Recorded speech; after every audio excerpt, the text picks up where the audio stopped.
Hi everyone, I'm Hallie. Welcome back to Ledger and Lace. This is just a quick show and tell of a notebook that I dolled up for a friend because I can't just give a notebook. So this is for my friend Kristen, and that's why there's a C on there. And this is, I took my fabric printing that I did with those handkerchiefs. Well, here's one of them, and I turned it into a pocket. And then there's another one on the back. And then here's a pen board I did, again, with the fabric. And I backed this with Tyvek and put a Pilot Varsity on there. And then this is fountain pen blotter paper, but it's good for any kind of pen.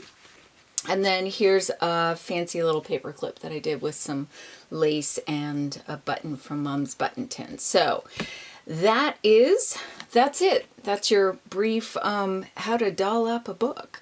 Let me know if you want a tutorial on the paper clips or anything else, and I will see you in the next video. Bye!